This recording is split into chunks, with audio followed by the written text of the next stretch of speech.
Shirt کے اوپری button کھولتے بولے، کچھ نہیں ہوگا مرجان کو، وہ ٹھیک ہوگی۔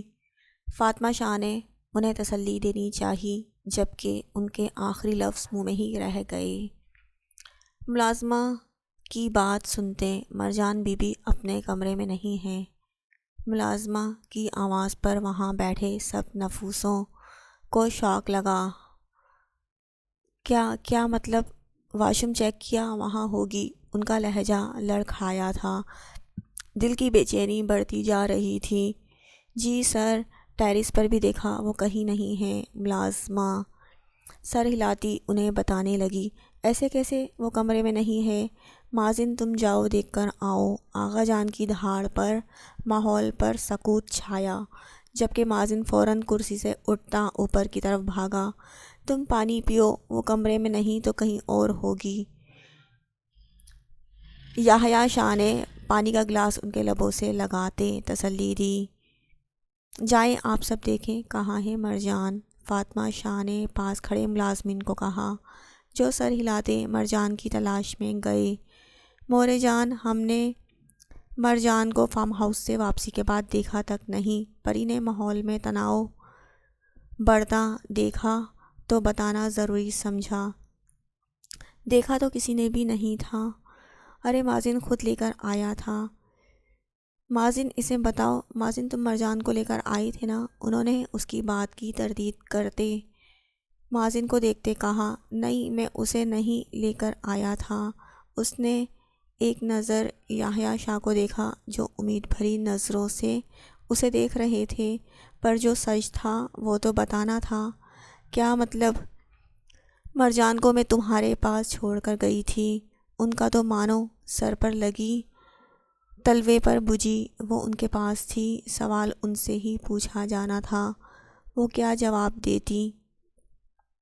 بسم اللہ الرحمن الرحیم۔ السلام علیکم، ویلکم ٹو ماہم کہانی۔ پلیز ناول کو لائک کر دیجئے، اگر آپ نے ابھی تک چینل کو سبسکرائب نہیں کیا تو سبسکرائب کر دیجئے، اور کمنٹ باکس میں اپنی رائے ضرور دیا کیجئے۔ چلتے ہیں ناول کی طرف۔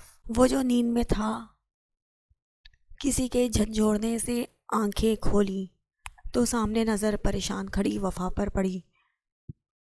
ماموں ہم نے گھر جانا ہے، اس نے اپنے امڑ آنے والے آنسوؤں کو پیچھے دھکیلنے کی کوشش کرتے کہا، پر پھر بھی ایک باغی آنسو پلکوں کی باڑ توڑتا گال پر بہہ گیا۔ کیوں؟ کیا ہوا میری دھی؟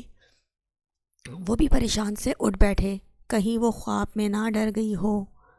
نہیں، ہمیں ڈر نہیں لگ رہا، بس گھر جانا ہے۔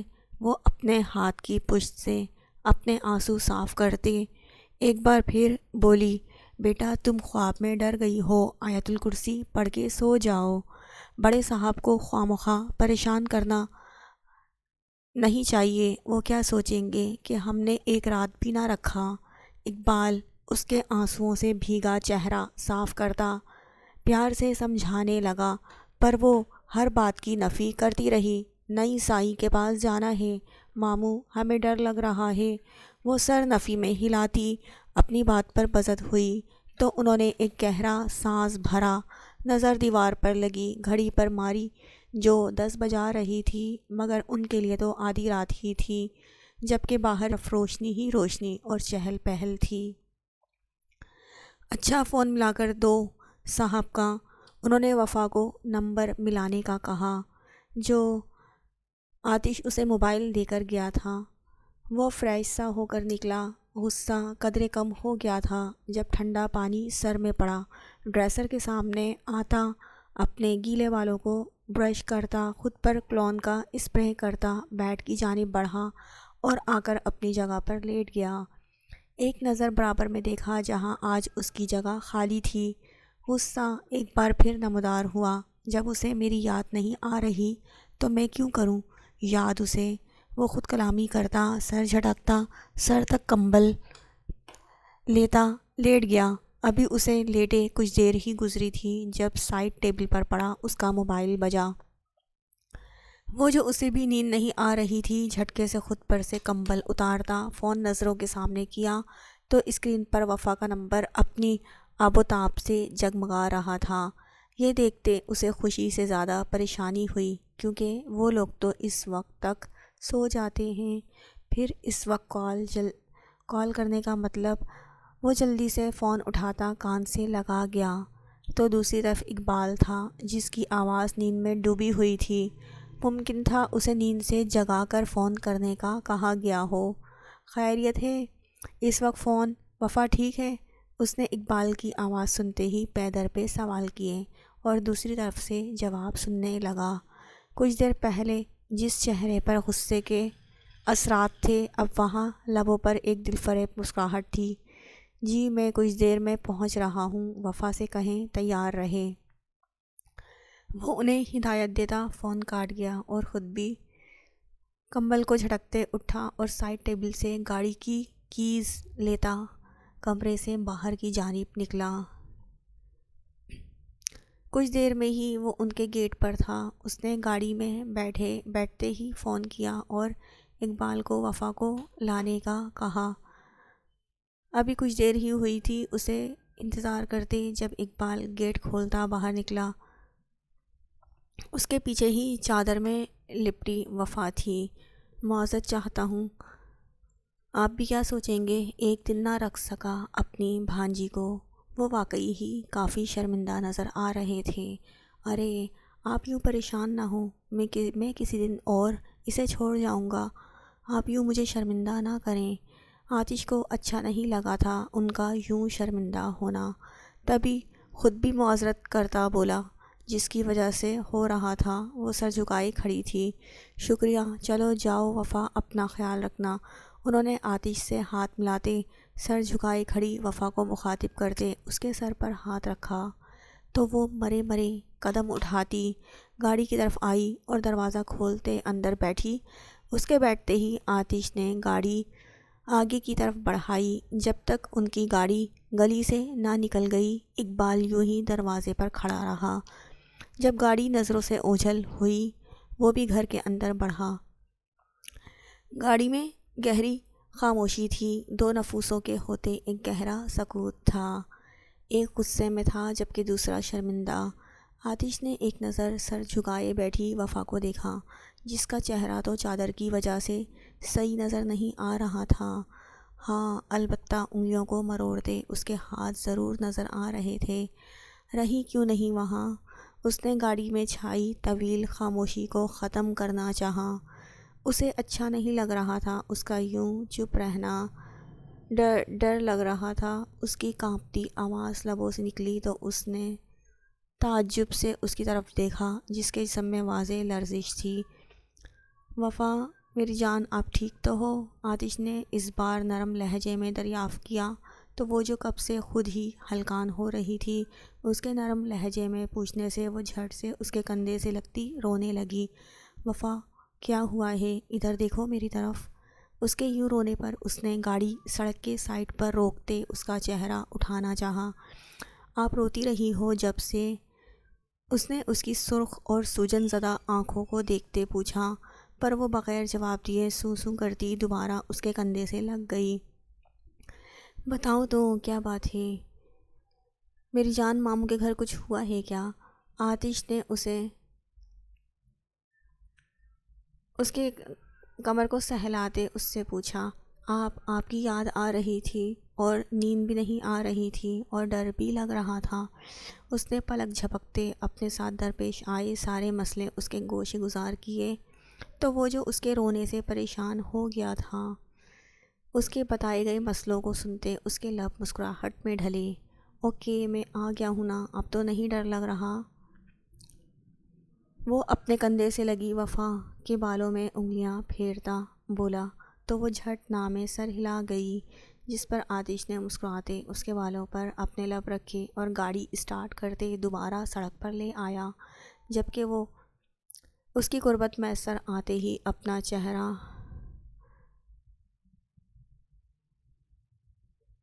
کندھے پہ ٹکاتی نیند کی وادیوں میں اترنے لگی تھی۔ آج کی صبح کافی ٹھنڈی تھی، آسمان مکمل طور پر بادلوں سے چھپا ہوا تھا، سورج تو نکلا ہی نہیں تھا، شاید اسے بھی ٹھنڈ لگ رہی ہو۔ ٹھنڈی ہوائیں چلتی خون منجمد کر رہی تھیں۔ آج تیز دھار موسلا دھار بارش کا بھی امکان تھا۔ وہ نیند سے جاگ تو آج خلاف توقع جلدی گیا تھا مگر میڈم بستر سے غائب تھیں۔ ایک نظر واش روم کے دروازے پر ڈالی جس کا گیٹ نیم ہوا تھا، مطلب میڈم وہاں بھی نہیں تھیں، نیچے ہوں گی۔ اس کے دماغ میں خیال آیا تو خود بھی بستر سے اٹھ کھڑا ہوا، پر وہ کبھی بھی اتنی جلدی نہیں اٹھی۔ دل نے فوراً سے دماغ کے بتائے گئے بات کی مخالفت کی۔ وہ تھوڑا پریشان ہوا، پھر گھڑی کو دیکھا، الماری کے قریب آیا تو اسے جھٹکا لگا۔ اس کے کپڑے پہلے ہی ہینگ تھے۔ وہ آفس جانے کی وجہ سے اپنی حیرت کو کچھ پل کے لیے پینڈنگ پر ڈالتا واش روم کی طرف بڑھا۔ کچھ دیر میں نہا دھو کر وہ تیار سا واش روم سے نکلا اور ڈریسنگ کے پاس آتے بال برش کرنے لگا۔ برش کے بعد خود پر کولون کا اسپرے کرتے ہاتھ میں اپنی قیمتی گھڑی پہنی، ٹیبل سے موبائل، کیز اور سگریٹ باکس اٹھاتا کمرے سے باہر نکلا۔ نیچے آیا تو آج مورے جان اپنی عادت کے خلاف ڈائننگ ٹیبل پر بیٹھی تھی۔ ان کے ساتھ ہی بہارے اسکول یونیفارم پہنے تیار سی بیٹھی ناشتے کے انتظار میں تھی۔ گڈ مارننگ مورے جان، اس نے آتے ہی مورے جان کے آگے اپنا سر کرتے کہا، جس پر وہ جواب دیتی مسکراتے اس کے سر پر ہاتھ پھیر گئی۔ گڈ مارننگ لالا۔ بہارے کی چہکتی آواز پر اس نے مسکراتے اس کی طرف دیکھا جو سفید یونیفارم پہنے کوئی پری ہی لگ رہی تھی۔ بیگم کہاں ہے ہماری؟ اسے وہ جب یہاں بھی نظر نہ آئی تو بالآخر پوچھ ہی لیا۔ کچن میں ہے محترمہ، تبھی تو اس وقت یہاں بیٹھی ہوئی اتنی دیر ہو گئی ہے، نہ خود باہر آ رہی ہے نہ کسی کو اندر آنے دے رہی ہے۔ مورے جان اسے اس کی بیگم کی حرکتیں بتاتی تب رہی تھیں۔ مجھے لگ رہا تھا کہ اثرات ٹھیک نہیں ہیں، اس فن نے مسکراتے سر نفی میں ہلاتے کہا۔ اس کی وہ ننھی جان کبھی سکون نہیں لینے دیتی مورے جان کو۔ لالا آپ بولے نا، ہمیں دیر ہو رہی ہے۔ بہارے رونی صورت بناتی اس فن سے بولی کیونکہ برزا کا ریموٹ کنٹرول اس کے جو ہاتھ میں تھا وہ کسی اور کے ہاتھ آتی بھی نہیں تھی سوائے اسفندیار خان کے۔ گرما گرم ناشتہ حاضر ہے۔ ابھی وہ جو بہارے کو کچھ کہنے لگا تھا، دشمنانِ جاں کی چہکتی آواز کانوں سے ٹکرائی تو تینوں نفسوں کی نظر کچن سے نکلتی برزا کی طرف بڑھی جس کے ہاتھ میں ڈش تھی، پیچھے بوا کے ہاتھ میں ڈش تھی، اور اس فن کو لگا کہ اب اس کی صبح ہوئی ہے۔ بغیر اس کی آواز اور صورت دیکھے اس فن صاحب کی صبح جو نہیں ہوئی تھی۔ اس نے ڈش ٹیبل پر سجائی، ساتھ ہی اس کے بوا بھی ناشتہ لگا رہی تھیں۔ برزا نے ایک ڈش کے ڈھکن کو اٹھاتے چہکتے ہوئے کہا تو سب کی نظر تجسس کے ہاتھوں ڈش پر سجائے لوازمات پر گئی۔ ایک ڈش میں چاکلیٹ براؤنیز کپ کیک تھے، ایک میں سینڈوچز اور ایک میں بریڈ رول، ساتھ چائے، بوائل انڈے۔ واو، امیزنگ! بہارے کی پرجوش آواز پر باقی سب بھی صدمے سے نکلے اور ایک نظر ناشتے پر ڈالی جو آنکھوں میں خوشی کی چمک لیے ان کی طرف متوجہ تھیں۔ خان آپ کھاؤ، وہ بغیر کسی دوسرے کو پوچھے اس فن کی پلیٹ میں کھانا ڈالتی بولی، جبکہ مورے جان تو ابھی بھی بے یقین تھیں۔ کہاں وہ ان کی کامچور بیٹی آج یہ سب بنا بیٹھی تھی؟ صدمہ تو بنتا تھا۔ آپ نے کیوں اتنی محنت کی؟ وہ فکرمند لہجے میں اس کا ہاتھ پکڑتے اپنے پہلو میں بٹھاتا بولا، رہنے دو، کبھی کبھی تو کرتی ہے۔ مورے جان اس کے یوں فکر کرنے پر چڑھتے بولی تو برزا منہ پھلاتی اس فن کی طرف منہ موڑ گئی۔ منہ کھولیں۔ سینڈوچ اٹھاتی وہ اس کے لبوں کے قریب کرتی بولی تو اپنا منہ کھولتا نوالا لے گیا وہی سینڈوچ، پھر اپنے ہاتھ میں لیے وہ اسے کھلا گیا۔ بہت اچھے بنائے ہیں اپیاں۔ بہارے کی تو خوشی دیدنی تھی جسے آج پراٹھے کے علاوہ بھی کچھ کھانے کو ملا۔ خان کیسے بنے ہیں؟ وہ کسی کی بھی تعریف سے مطمئن نہیں ہوتی کیونکہ جب تک جس کے لیے اتنی محنت کی تھی وہ نہیں بتا دیتا۔ بہت اعلیٰ، اس نے اپنے اسٹائل سے بتانا چاہا تھا، پھر اس وقت سب کی موجودگی کی وجہ سے نہ کر پایا، اسی لیے صرف بولنے پر ہی گزارا کیا، جبکہ اس کی ذرا سی تعریف پر وہ کسی پھول کی طرح کھل گئی۔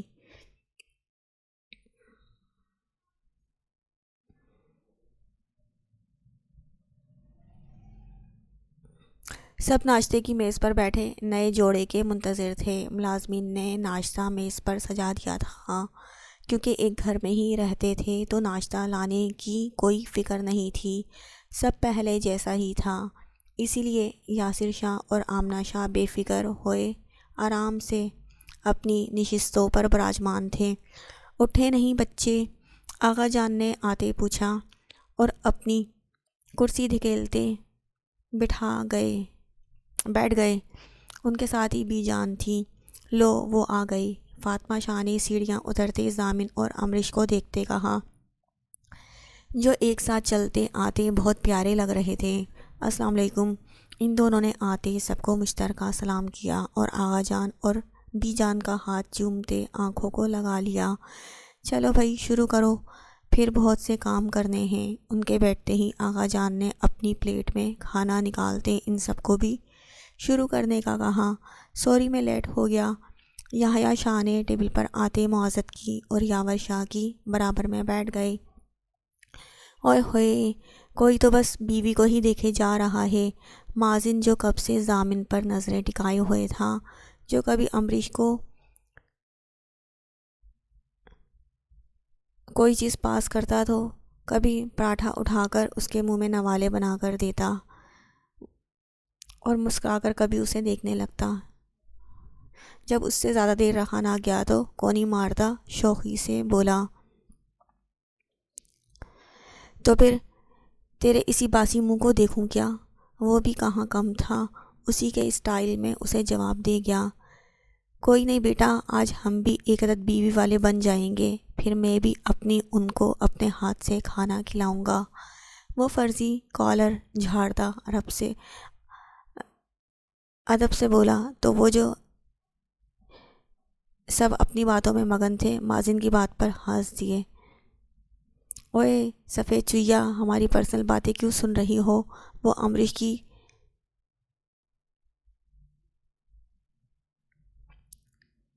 کھیکھی پر کڑے تیور لیے اسے گھورتا بولا تو ضامن کے کندھے میں منہ چھپاتی مزید ہنسنے لگی، جبکہ باقی سب اپنی باتوں میں مگن تھے۔